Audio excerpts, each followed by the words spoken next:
Bom, iniciamos então uma aula voltada à apresentação de um diagrama, título Diagrama de Atividades, subtítulo Subsídios para a Modelagem de Algoritmo de Método.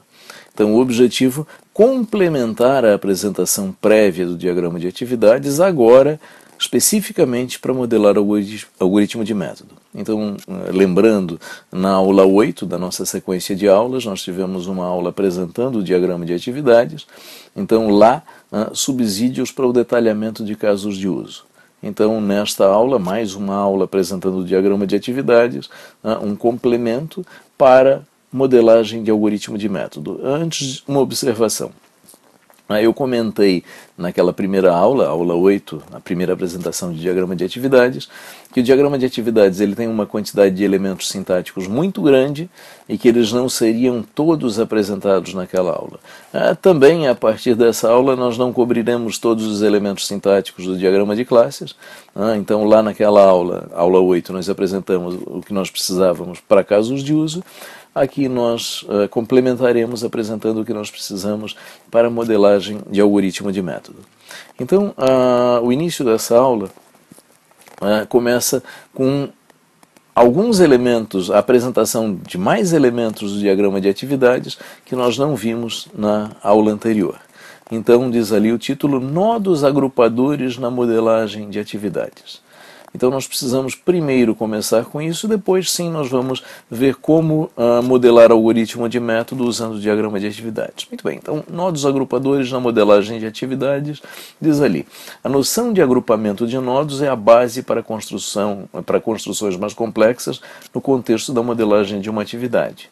E digo, como a representação da repetição da execução de um conjunto de ações, por exemplo. Então, nós sabemos, por exemplo, da nossa cultura de linguagem de programação, que um comando de repetição, ele consiste na repetição de um conjunto de comandos.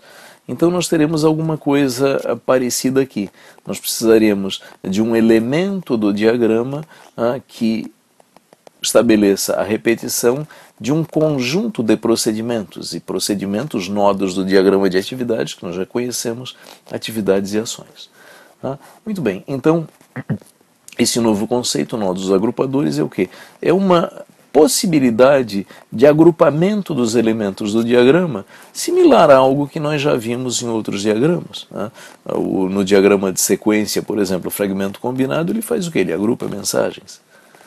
E mesmo no próprio diagrama de máquina de estados, quando a gente tem a noção de estados compostos, com subestados, quer dizer, aquilo ali é o quê? Ou o estado submáquina, melhor dizendo, que é até uma referência externa, é a ideia de agrupamento de elementos do diagrama. Muito bem, então o diagrama de atividades tem a sua abordagem equivalente de agrupamento, que são os nodos agrupadores. Muito bem, os nodos agrupadores, eles estão organizados nesta estrutura apresentada aí nesse diagrama de classe. Lá no topo, nós temos o conceito de atividade, o conceito de grupo da atividade, quer dizer, a noção de agrupamento, e essa noção de agrupamento tem duas especializações. À esquerda, região interrompível da atividade, à direita, nó da atividade estruturada, que também é uma noção abstrata, cujas subclasses são exatamente aquilo que nós vamos precisar para modelagem de algoritmos de métodos. Então vamos olhar, começando lá pelo topo desse diagrama, a superclasse abstrata grupo da atividade. Diz aí, grupo da atividade. Noção abstrata que define um agrupamento de elementos construtivos pertencente a uma atividade, quer dizer, a um diagrama de atividades. Seria uma fração dos elementos de uma atividade agrupados. E quando eu digo de uma atividade, entenda de uma modelagem, de um diagrama de atividades. Então, uma fração dos elementos de um diagrama de atividades serão agrupados. De que forma? Este conceito grupo de atividade só fala do agrupamento. E, terceiro ponto colocado, digo ali, não há restrições quanto a nodos fazerem parte de mais de um grupo e não há acréscimo semântico inerente ao agrupamento em si. Então, o conceito de grupo da atividade, a superclasse abstrata, ele só insere a noção de agrupamento, que vai ser evidentemente tratada de forma mais específica nas subclasses. Bom, Olhando na imagem de baixo, ali bem pequenininho, o diagrama de classes repetido, então eu estou focando a atenção ali na subclasse de baixo, de grupo da atividade, região interrompível da atividade.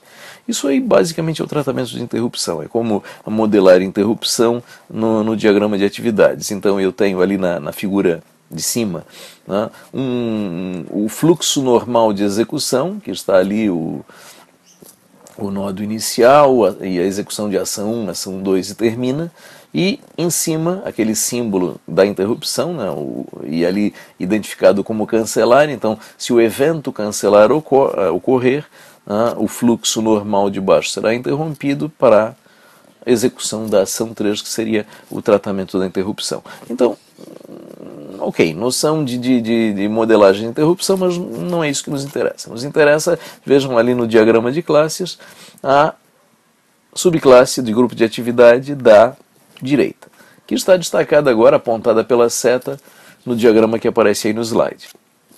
Então, nodo atividade estruturada, tá? Especialização também abstrata de grupo da atividade, digo lá em cima. Noção abstrata que corresponde a uma especialização do conceito grupo da atividade. Nodos pertencentes a um nodo atividade estruturada, na verdade é uma especialização concreta, podem fazer parte, não podem fazer parte de outro nodo atividade estruturada, ele com observação, exceto no caso de aninhamento. Ou seja, eu posso ter um nodo atividade estruturada que contém ações e atividades completamente contido dentro de outro, completamente contido em outro nodo atividade estruturada. Eu não posso ter, aqui eu tenho um nó de atividade estruturada com algumas ações e atividades, aqui eu tenho outro, e eu tenho uma interseção entre eles, não.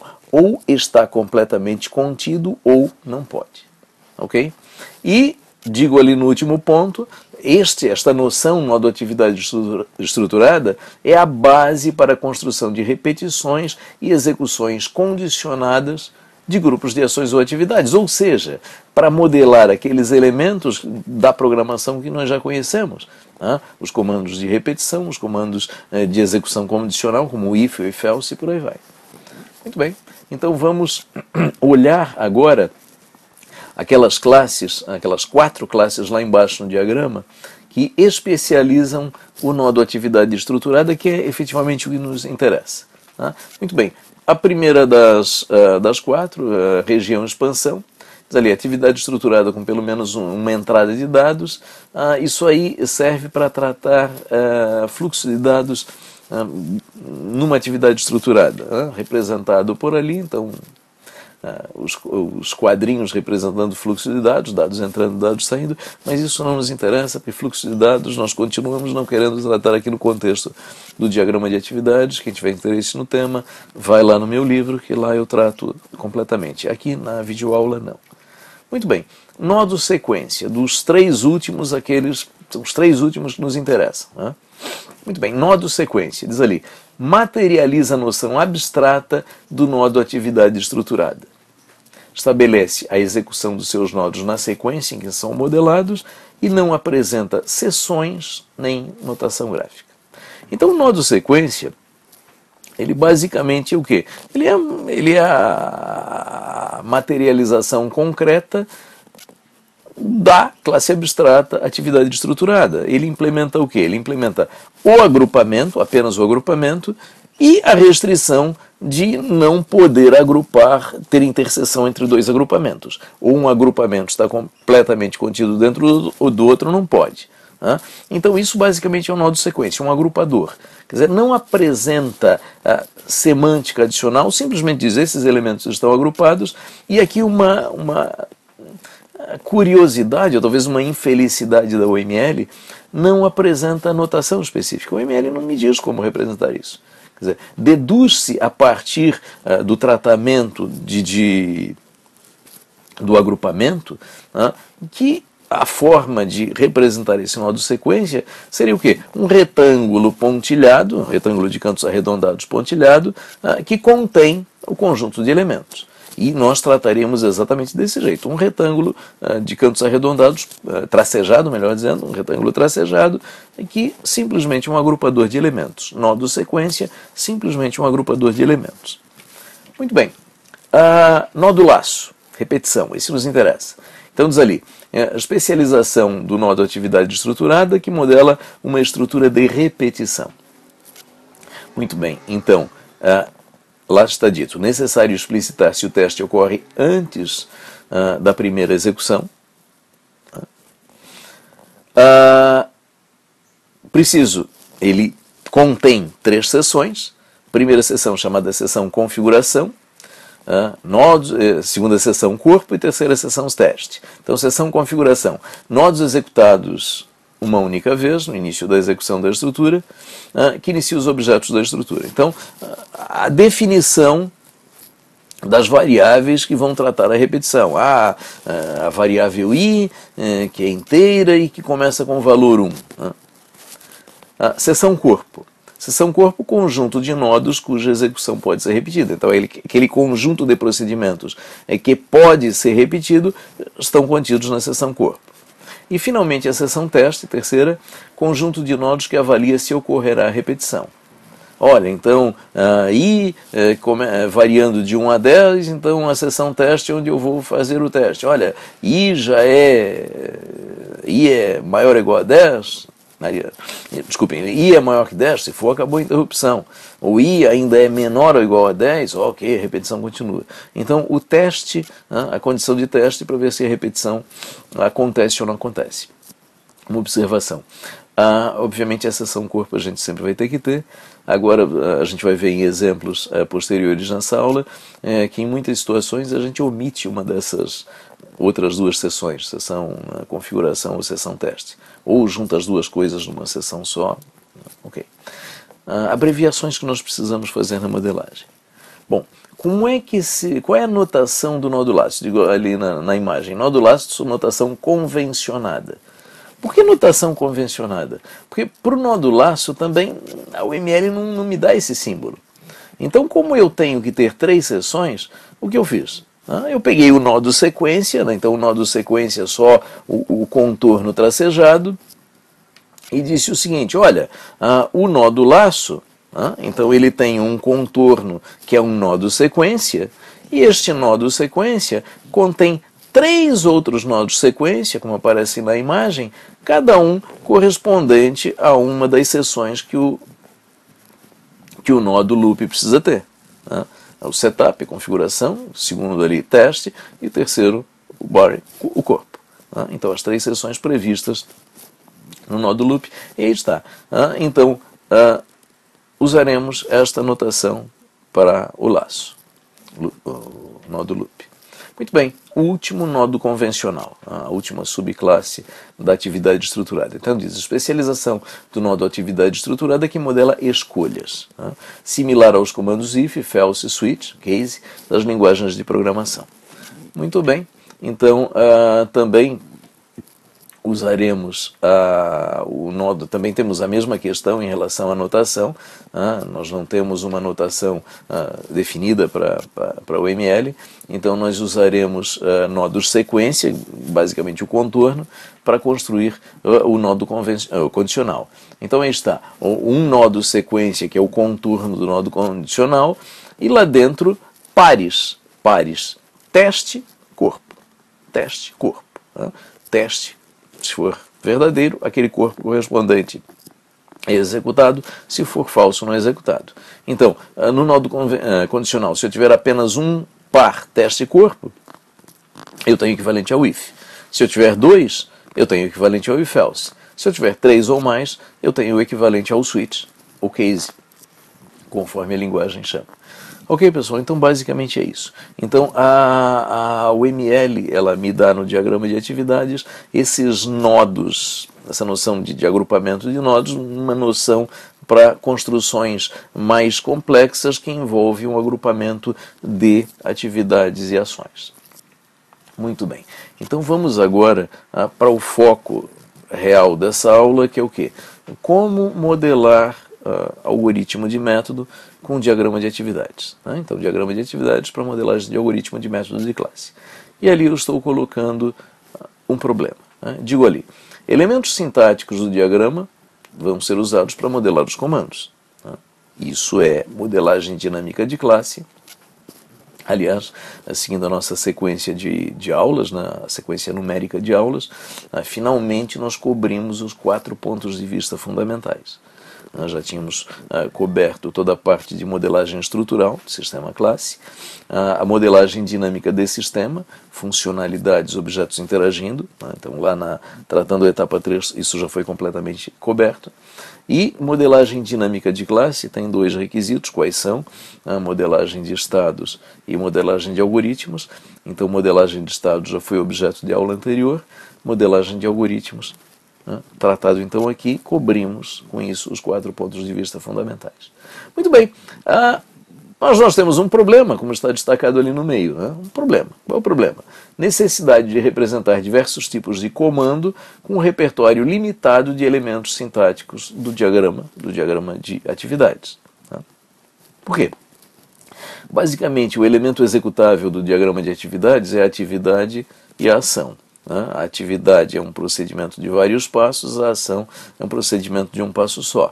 Se é um comando de linguagem de programação, no princípio é uma ação, é um procedimento de um passo só.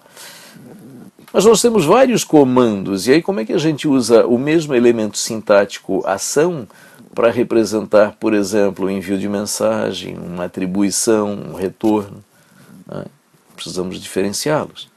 Como que nós fazemos isso? Já que nós temos uma quantidade mais limitada, digamos assim, de elementos do diagrama de atividades em relação àqueles que nós precisamos tratar, comandos de linguagem de programação. Então a solução colocada ali embaixo é o quê? Uma convenção de estereótipos. Então fique claro aqui, quando a gente fala de convenção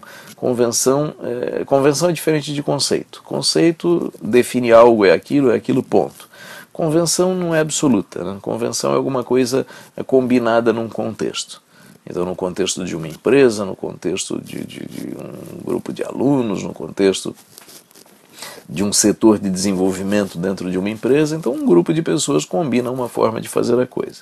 Então a ideia de convenção é isso, então é basicamente isso que eu estou apresentando, uma convenção de estereótipos, para poder representar com elementos limitados do diagrama de atividades todos os comandos de linguagem de programação, pensando aqui em linguagens procedurais, evidentemente, que nós queremos representar. Muito bem, então comecemos aí com os comandos apresentados. Começando com os comandos não executáveis. Comentário e declaração de variáveis. Bom, como são comandos não executáveis, vou usar um elemento não executável, não um procedimento. Então nós usaremos comentários para isso. Então vejam, o próprio comentário, o elemento sintático nota. Então o comentário é representado por uma nota, que contém ali o que seria, digamos assim, um estereótipo. Na verdade, dentro de um comentário tudo é texto, tudo é string. Mas a identificação no formato de estereótipo comment, e ali embaixo disso, tudo que eu quiser colocar, coloquei ali no nosso exemplo, isto é um comentário. Embaixo, declaração de variáveis, então também começa com o var ali dentro da nota, e a declaração de variáveis que eu tiver que fazer, variável tipo, segundo exemplo, definido o valor inicial, na forma de definir variável, declaração de variáveis, então dentro de uma nota. Comandos representáveis com um único elemento sintático, e eu coloco o comando de atribuição, o comando de retorno. Usei ação para ambos, o que os diferencia o estereótipo. O de cima, atribuição, o estereótipo assignment, e o segundo, retorno, o estereótipo return. E ali dentro, obviamente, o comando de atribuição A igual a B, e no segundo exemplo, retorna A. Muito bem. Mais comando representável com elemento sintático apenas. A mensagem também, envio de mensagem, também representada com uma ação. então com o estereótipo message para destacar o envio de mensagem. Então ali está o exemplo, um envio de mensagem. No exemplo colocado, inclusive, um envio de mensagem com atribuição do valor retornado. Tá? Muito bem, a possibilidade de usar o símbolo convencional de ação ou o símbolo de comunicação, que é o de baixo. Fica a escolha, o diagrama de atividades permite as duas possibilidades. Bom, agora nós entramos nos comandos correspondentes a invólucros de coleções de comandos, que são basicamente os comandos de execução condicional e os de repetição. Tá? Então, começando aí pelo comando if. Tá? Então, observem o comando if. Eu digo assim, olha, comando if. Então, eu usei um nó do sequência. Observem ali o tracejado, é um nó do sequência, com o estereótipo if, identificando. Tá? Dentro do nó de sequência, diz, olha, isto aqui é parte de um comando if, dizendo o quê? Olha, digo ali no texto, os nodos cuja execução é condicionada, quer dizer, as ações e atividades cuja execução é condicionada por uma guarda, são agrupados em um nó de sequência. Então, as ações e atividades contidas no nó de sequência só serão executados se a guarda, está ali colocado no nosso exemplo, cond for resultar true. Se cond for true, o conteúdo do nó de sequência será executado. Se for falso, o fluxo de controle lá de cima passa direto. Do nó do decisão direto para o nó de fusão, passa direto, nada do que está contido ali dentro do nó de sequência será executado.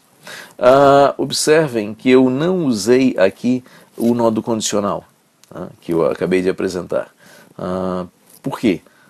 Penso que fica uma representação mais enxuta, mais simples, apenas o contorno dos elementos sintáticos que serão executados ou não, e o nó de sequência resolve razoavelmente para mim. Eu vou fazer algo muito semelhante para o comando if-else, próximo. Tá? Então, no comando if-else, a mesma ideia, e eu usei dois nó de sequência. Tá? Um agrupa os procedimentos, ações ou atividades da cláusula if, representado na parte de cima da imagem, e o outro nó de sequência na parte de baixo, ali com o estereótipo else, o outro conjunto de comandos cuja execução é condicional. Novamente, eu não usei o nó do condicional, eu preferi usar apenas dois nós de sequência para fazer isso. Então eu vou usar o nó do condicional que nós vimos antes apenas para o switch case, quer dizer, quando eu tenho mais de duas possibilidades. Então, comando switch utiliza o condicional, que é o quê? Que é aquela sintaxe que eu acabei de apresentar. Então, nó de sequência, tanto para para agrupar o condicional, que está ali colocado o contorno externo, e os grupos teste, corpo. Muito bem, como a gente já tinha visto antes. E, ainda continuando com os comandos correspondentes a invólucros, nós temos os comandos de repetição. Então, eu estou apresentando aí os comandos while, do e for, que obviamente usaram o nó do laço, né? E o nó do laço representado naquela notação de nódos sequência dentro de um nó de sequência, e o estereótipo para diferenciar se é um while, um do ou um for. Muito bem, além desses comandos, que são os comandos de linguagens de programação, eu criei ainda um conjunto, dois novos comandos, dois comandos adicionais, que eu digo ali no título, comandos sem correspondência em linguagens de programação. Basicamente são facilitadores da modelagem. O primeiro desses comandos eu chamei de comando pacote de tarefas, diz ali, preenchido com um texto, string, texto, que num processo automático de geração de código é copiado diretamente para o código-fonte. Então, eu estou dizendo o seguinte, olha, eu estou colocando um trecho de programa dentro de um trecho de um programa no sentido de código, código copiado e colado de algum lugar, dentro de um comando, e digo, olha, esse conteúdo aqui, esse código que está colocado aqui, na hora da geração de código, de pegar esta modelagem de algoritmo e traduzir, eu simplesmente devo copiar e colar do jeito que está. Para quê? Eu digo ali, permite ao desenvolvedor escrever trechos de código diretamente em linguagem de programação, né, muito útil, e aí o comentário, útil quando se usa o recurso de copiar e colar para compor o corpo de um método. Então, se eu tenho parte do corpo de um método já pronta, né, considerando que dá um certo trabalho fazer, editar diagramas para modelar o algoritmo, então se eu tenho uma parte já pronta, a ideia é, puxa, pega aquele pedaço, aquele trecho, copia, cola, como eu copiaria e colaria na hora de fazer o código, muito bem, pego um trecho de código, copio e colo dentro desse pacote, desse comando pacote de tarefas. Aí está um exemplo. Então esse exemplo mostra exatamente isso, um trecho de código copiado e colado aí dentro. Na hora da geração de código, esse pedaço aí está pronto. Para que serve isso? Poupar tempo. Poupar tempo de quem está modelando, e eu vou poupar tempo não refazendo algo que já está pronto, em suma. O segundo comando sem correspondência com linguagem de programação, chamei de comando tarefa genérica. Então diz ali, definição de uma tarefa em alto nível de abstração. E especifico, demanda interpretação humana para geração de código, e a vantagem é que permite produzir algoritmos com um número menor de elementos sintáticos. Então vamos a um exemplo. Então está comando tarefa genérica, identificado pelo estereótipo, e ali o conteúdo dele. Levar peão da posição atual para a próxima posição neste exemplo. Então, quando eu crio um comando tarefa genérica, obviamente eu não estou detalhando ótimo, a gravação com espirro. Muito bem, então quando eu crio esse comando tarefa genérica e digo, olha, levar peão da posição atual para a próxima posição, eu não estou detalhando um algoritmo, não estou dando o passo a passo do algoritmo. Mas eu estou dizendo algo que o programador, quando pegar a minha modelagem e ler isso aí, eu estou dizendo, olha, ele tem condição de pegar isso aí com as demais informações do projeto e gerar o código correspondente.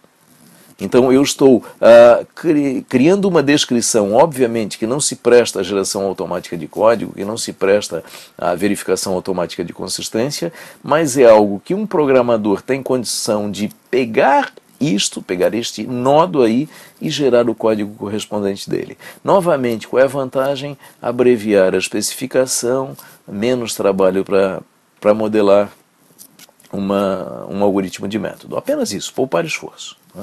Muito bem, obviamente, não ficaria melhor se fosse detalhado, ok? Mas muitas vezes se vai deixar de fazer uma modelagem de algoritmo exatamente por causa do trabalho que dá.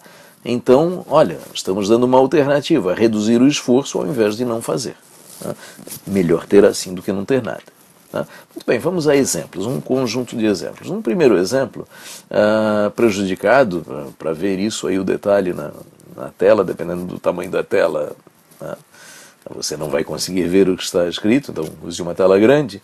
Mas nós temos lá o que? No topo, a declaração de variáveis, seguido de um conjunto de comandos, 4 comandos de envio de mensagem. Então vejam ali um teste de condição no meio, circundado por um nodo sequência. Um if. Temos um if. Então, if, a condição associada ali à linha que leva para dentro do nodo sequência for verdadeiro, o que está ali dentro do nodo sequência será executado. Se não, passa por fora e não executa nada do que está ali dentro. Dentro ali do nodo sequência, o retângulo tracejado, nós vemos o quê? Um conjunto de comandos, e lá embaixo, vejam, uma decisão, 2 opções, ou faço isso ou faço aquilo, e junta embaixo. O que é aquilo?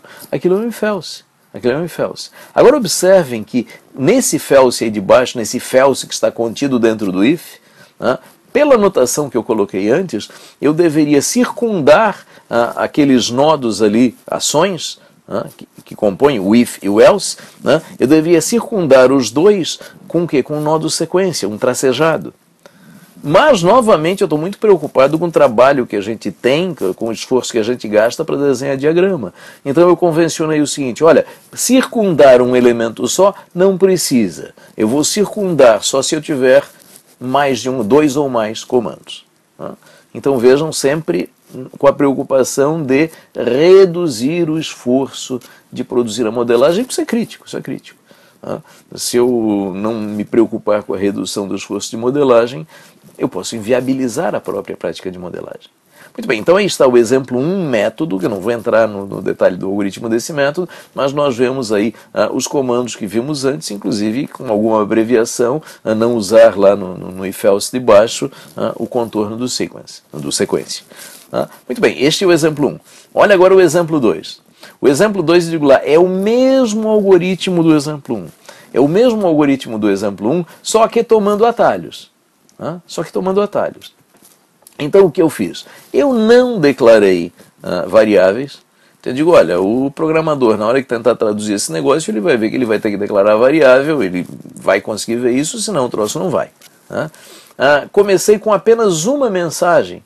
Lá no outro nós tínhamos 4 mensagens. Aqui é uma só, uma das 4. Então, olha, próxima posição, invoca o método da própria classe, redefinir posição.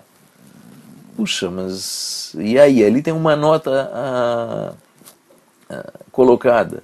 A posição real é atributo de peão, que é o peão associado ao jogador da vez. Então, com esse comentário, eu estou dizendo, olha, lendo esse comentário, o programador vai ver que ele vai ter que obter as informações, e para obter as informações ele vai ter que ter aquelas 3 mensagens que aparecia na modelagem anterior e não aparece aqui.